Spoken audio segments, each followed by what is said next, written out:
Chapter 12, this is podcast number 2. We're still dealing with the crises of the later Middle Ages. We spent the last section talking about the Black Death and the Great Famine, which was really the first crisis of that century.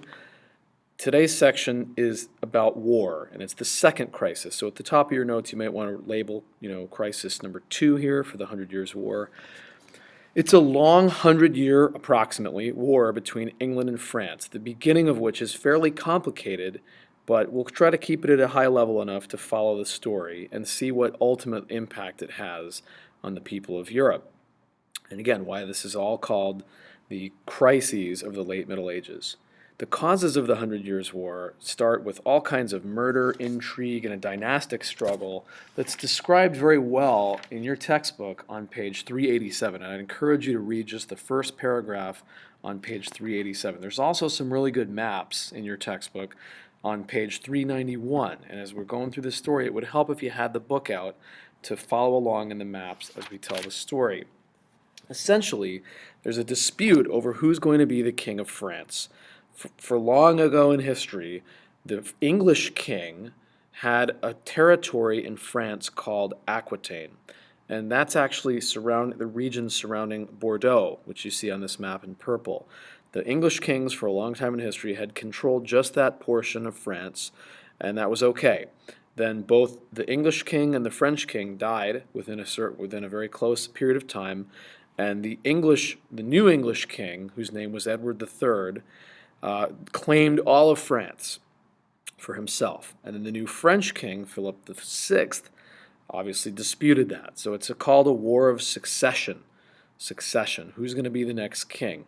There was also an issue involved called Salic law, which the French were claiming was valid. The Salic law says that nobody in the female line can take office in France. So no woman or from a woman's son could be king of France, and Edward III's mother had tried to arrange this deal for him to be king of France, and the French nobles were trying to reject that using this old medieval law that was basically anti-women. Again, all that's described very well in the textbook in that opening paragraph. So here we go. The ultimate causes of the 100 Years' War are a dispute over the territory of Aquitaine, leading to a larger struggle of who is going to be king of France, leading to a war of succession. Edward III was the English king who was trying to become king of all of France. Philip VI was the new French king who, in the process of the early years of this war, confiscated Aquitaine away from the English in the dispute, and of course this made the war worse. What makes it even more complicated is that not everyone in France was on the side of the French king. French nobility, as indicated by all the purple regions, particularly in Burgundy, sided with the English king. Basically all of northern France was on the side of England in this war. It's a civil war in France. And why were they doing that? They thought that they might stand to gain more by supporting the English king than the French king. The French king was their enemy. They thought maybe the English king might provide them more land or territory or some sort of advantage. The territory of Flanders, actually, which is a dark purple up near the town of Calais, that's actually modern-day Belgium. Flanders, that territory sided with England because not for political reasons, but for economic reasons. They had a common wool trade, and they didn't want to fight the English because they did business with the English. So it's a very complicated war, primarily a civil war in France, and various people are supporting the English instead of their own French king. So it's a war about land, money, and power. Just like many wars, it gets very complicated and gray when you look at who's on which side and for what reason. The popular response. So in both cases, this war was manipulated by the kings to try to sway public opinion. Governments manipulated people by using law enforcement. They used sheriffs to give letters to people, demonizing the opponent, recruiting them for war. Different ministers in each nation delivered sermons on on why war was worth fighting. So it was a top-down campaign orchestrated by the governments at the highest level to sway public opinion in favor of their side and get guys to join the war. Lots of propaganda used here on all sides. It's a sensationalist war which means both sides made claims about each other that were simply not true, outrageous claims to demonize each other, saying that they were, destroying women and children, and these kind of typical things that are said in war. It's a very modern war. Maybe that's the point you ought to write down in the margin. The Hundred Years' War seems like the first modern war. And again, we'll talk more. I'll give you more reasons why that's the case here in a minute. The Hundred Years' War was very popular because there was a lot of opportunities for people to advance in society by fighting, particularly knights.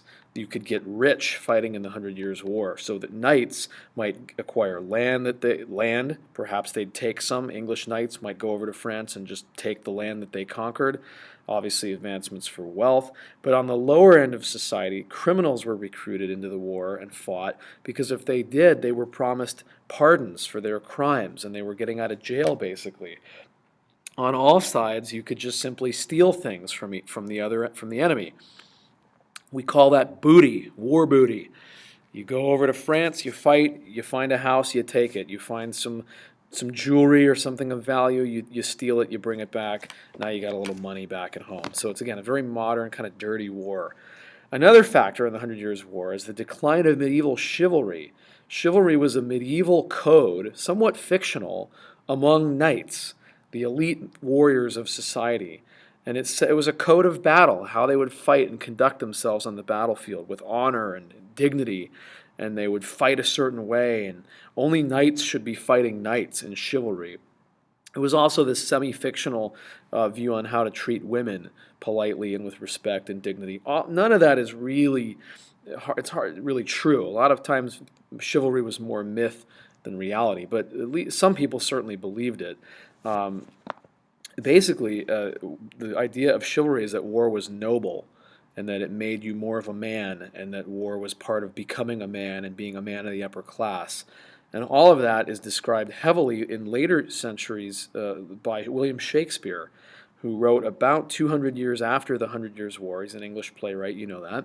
And he would write about these battles from the Hundred Years' War, and he would make them out to be these incredible opportunities for proving your manhood and nationalism and patriotism. And so a lot of these ideas of chivalry were created later in history as people wrote about the battles of the Middle Ages, even though it probably wasn't true. The modern concept of war is really that war is brutal, and that the realities of war are different from the chivalric views of war that are put out there by different writers.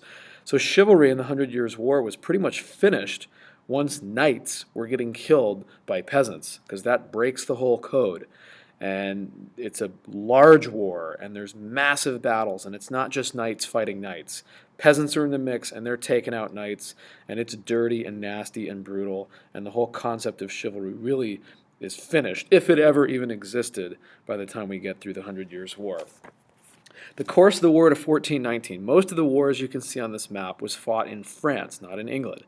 And there were new weapons that were introduced in the war itself. The longbow was the English secret weapon.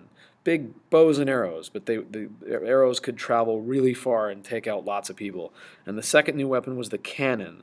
So these are new technology that throws the war in the early years on the side of the English. Some famous battles, Crécy in 1346, you can see that marked on the map up near the English Channel. The English win that one. Agincourt, 1415, also on the map right near Crécy. The English king that had a victory in that battle was named Henry V. And this battle particularly, when I got a picture of it here, Agincourt, was later immortalized in William Shakespeare's play, one of these examples of how he turned these battles into these really chivalric, nationalistic, epic contests. His play was called Henry V, and it was a biography play of Henry V, the King of England, and he personally led troops into that battle. And I'll show you some scenes of that, or at least we'll read a little bit of that Shakespeare play in class, and I'll show you hopefully a little YouTube clip of that, and you can see the patriotism that Shakespeare describes among all the soldiers in that battle. So it's made popular later in history, more than so it was at the time. So again, who wins most of the early battles? The English. In fact, they won the first half of the war altogether. The war turns in favor of the French with the entrance of one of the most interesting people in history, Joan of Arc. And her story is fascinating. Again, you ought to read it more closely in the textbook, look her up online, read a little biography of her, a couple of paragraphs.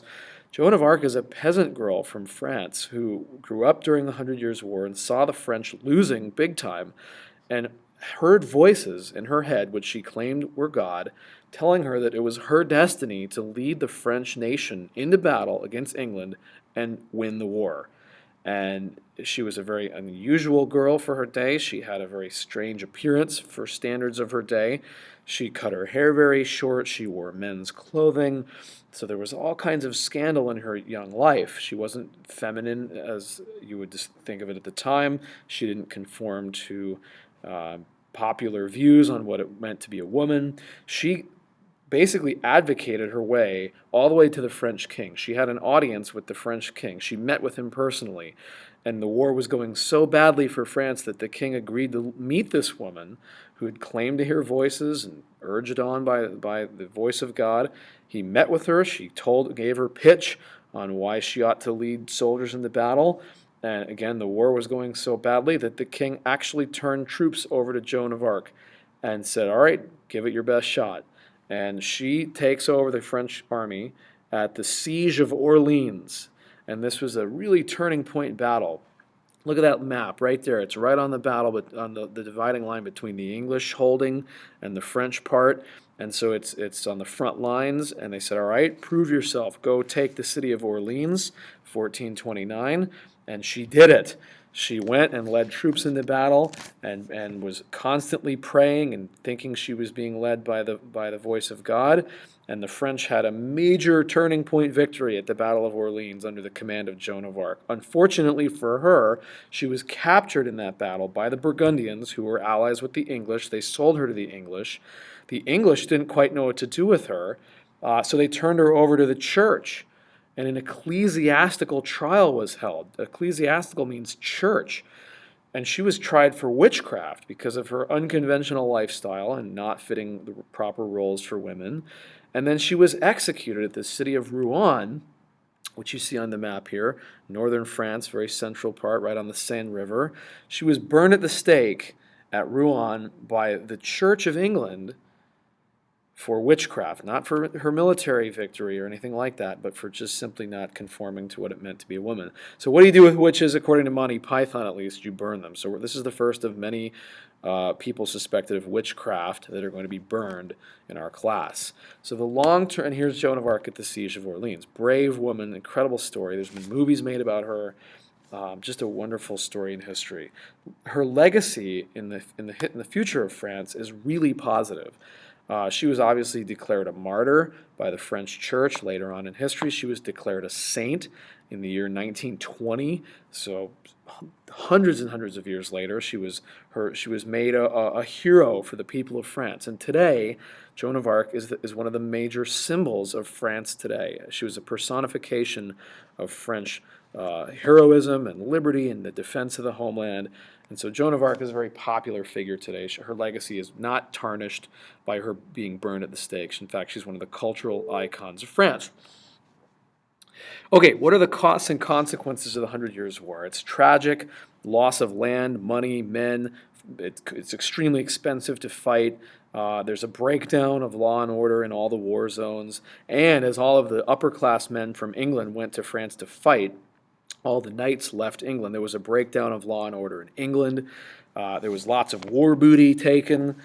Great word. And so that means all the English guys were stealing things from France, bringing it back to impress their wives and families at home. So it's a really disruptive war economically. Politically, maybe the most important thing of the Hundred Years' War is the rise of the English Parliament. So the English Parliament constantly needed money to fight the war. And so they had to call their Parliament into session many, many times throughout the war to get them to approve and provide taxes. The English Parliament met 27 times over the course of the first half of the Hundred Years' War, which is more than it had ever met before. And over the course of the war, the Parliament basically gained the right to say there's no taxes without our consent. And so Parliament begins to control what we call the purse strings of the nation. And they force the king to deal with them, to give them a say in government. We will approve taxes for the war in exchange for political power, and the king has to be responsive to our needs. So war has sometimes unintended positive consequences, and this is really one of them, and you need to know this, that the English Parliament becomes really supreme in the nation as a result of the war. And it's going to stay that way for most of the rest of English history, with a few exceptions, but the English Parliament is always ahead of the game in Europe compared to any other form of democratic government. Let's move on. The third crisis is really section 4 in the reading, the decline of the church and the church's prestige. This is the third major crisis of the 14th century. So there's been plague, there's been famine, there's been war, and now people's faith is going to be shaken by a series of international developments that are really interesting. So we start off with a little map of Europe here. This is helpful. The Babylonian captivity is a period from 1309 to 76, kind of correlating with the 100 Years' War, actually, except we're in the south of Europe now, when the Roman Catholic popes left Rome and moved to Avignon, Avignon, and that's on the map here. It's a little orange area down in southern France. The popes lived at Avignon for about 60 some years.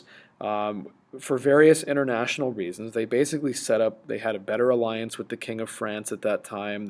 France was a more stable country. It was a country. There is no country in Italy near Rome, so the Pope was always in danger of invasions by all these other little city-states. And during the absence of the popes from Rome is called the Babylonian captivity, where they lived in France. So that's not necessarily the problem as much as when they try to go back. So in the meantime, while the popes are living in Avignon, the impact on papal prestige, it was lowered, it declined. There was no spiritual reform while the popes were in Avignon. Instead, there was luxury. The popes became very secular in that 60-some year period while they lived at Avignon. They didn't really do church things. They acquired wealth. They built a beautiful new palace for themselves in Avignon called the Palais des Papes. And it looks very medieval, and it was, but at the time it was this state-of-the-art palace that the King of France had built for the popes to entice them to come live in southern France. So it was definitely, they moved away from their spiritual duties and focused more on acquiring wealth and being very political and this kind of thing. Rome, in the absence of the Pope, basically became isolated and abandoned. The Pope was the ruler of Rome at that time. There was no government there when the Pope left. There were no tourists that came to see the Pope, so Rome fell into complete disrepair at that time. In 1377, a new pope comes on the scene. His name is Urban VI. His name is not important. Don't worry about it. He's an Italian pope. And he thought, well, we need to go back to our roots, go back to where we have been for centuries. And he moved the entire papal regime and court away from Avignon and back to Rome. So now he's moving it back to the east. He had good intentions. He was going to be a reforming pope. He said, I don't believe in all this luxury and all this political role of the pope. I'm going to reform the church. Then the first thing he did is he attacked all of his high-level cardinals. These are the highest-level priests in the Catholic Church. He called them out, exposed them for all their sins and all their corruption, and he did it very publicly. And they all turned on him immediately, of course, because he outed them and all of their wicked ways. He started naming names, and then they met in secret, and they formed a conspiracy against him, and they go, we got to get rid of this guy. It was also suspected that Urban VI might not be fully sane. He might have had a little insanity going in him, so that made him sort of a controversial character too. He also had a really bad temper, as evidenced by his public outing of all these cardinals that were supposed to be on his side. So he attacked all of his closest advisors and people, and they turned on him, and they met in secret, and they elected a new pope whose name was Clement VII. And then old Urban said, I'm not going anywhere. So now we have two popes. Clement VII set up shop back at Avignon. Urban the Sixth stayed at Rome, and now you have the period known as the Great Schism, or Schism, you pick, 1378 to 1417, where there are two competing popes in the Catholic Church, one at Rome and one at Avignon. The impact on the people of Europe is total confusion and disaster. Who do we believe? Who do we follow? Who do we trust? Who's the right one? It would be like we had a presidential election in the U.S. Let's say it ends up being Hillary Clinton as the nominee, and let's say it's Jeb Bush, who knows, just for sake of argument, and there's an election held, and one of them wins, and the other one won't concede, and so half the country supports one in Washington, and the other one, let's say, sets up shop in Los Angeles or San Francisco, and you have the other half of the nation supporting that person. That's the kind of disaster we're dealing with. Look at this map. Everyone had to choose sides. The purple are the parts of Europe that gave their allegiance to the anti-pope in Avignon. The green areas are the ones that were allied with Urban and the Pope at Rome. This was all for political reasons, economic reasons. It was hardly for spiritual reasons, as you can tell. And everyone had to pick sides. Europe is completely divided. It's a disaster. This is a great map to look at and really know. In the midst of all of this confusion and chaos are some ideas put out on how to fix the church. Clearly there was problems, and it's called the conciliar movement. And the conciliar movement said we need assemblies, councils to make decisions for the church. Enough with the Pope being essentially a monarch in his own right without any check to his authority. We need a council, almost like a democratic form of government in the Catholic Church, a constitutional form of government rather than a monarchy led by the Pope. So the conciliar, council. We want councils that represent the whole church of lots of different people, some lay people. Those are people that are workers in business and law and medicine. Let's get lay people involved. Let's have priests involved. Radical idea. This was put out by a man named Marsilio of Padua. And he wrote a book, famous book called The Defender of the Peace, Defensor Pacis. And he said, not only do we need a council, but the church is really subordinate. The church is below the state. The state, the governments of Europe, the secular political leaders really should be supreme, and the church comes second. This guy was he was certainly a Christian, but he had a whole new way of church-state relations. Prior to this, the Catholic Church ran everything in Europe, and they were the most powerful force on the continent. He also, like I said a second ago, he called for we need lay people as well as priests represented on these councils in the Catholic Church. He was excommunicated for these beliefs. These were not popular ideas, especially for the Pope. The Pope said, no, I'm running my show the way I want. So Marsilio was excommunicated, but his ideas live on in history, and for his legacy, they're quite good. The second guy that's part of the conciliar movement is a man named John Wycliffe from England. Marsilio was from Italy. Wycliffe is from England. This is a very international movement, this conciliar movement. John Wycliffe does radical things. He looks at what's going on here in the schism and in all the chaos, and he goes, we need to go back to just simply reading the scriptures. Instead of all this political stuff in the church, people need to read their Bible. They need to read the scriptures alone as the basis of their faith and of their religion. There's no need for the Pope at all. This is a radical statement. He goes, we don't even need a Pope. What happened to a personal relationship between people and God?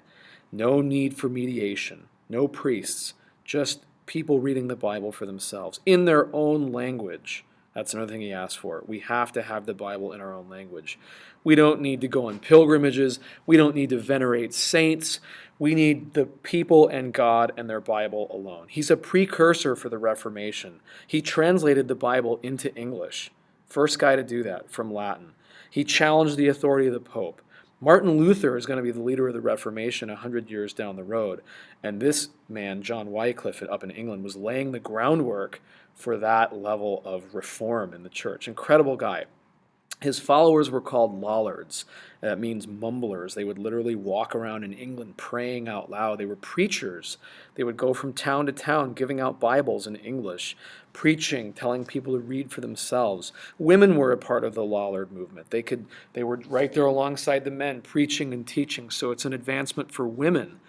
The third major character in the conciliar movement is a man named Jan Hus, who's down in Bohemia, which is in modern-day Czech Republic. So again, international component to this conciliar movement.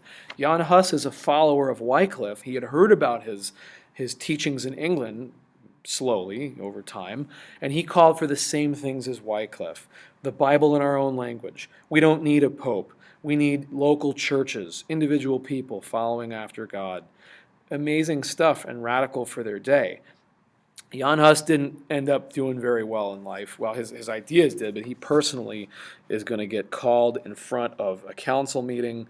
I'll tell you about it here in a minute, and he's not going to make it, old Jan Hus.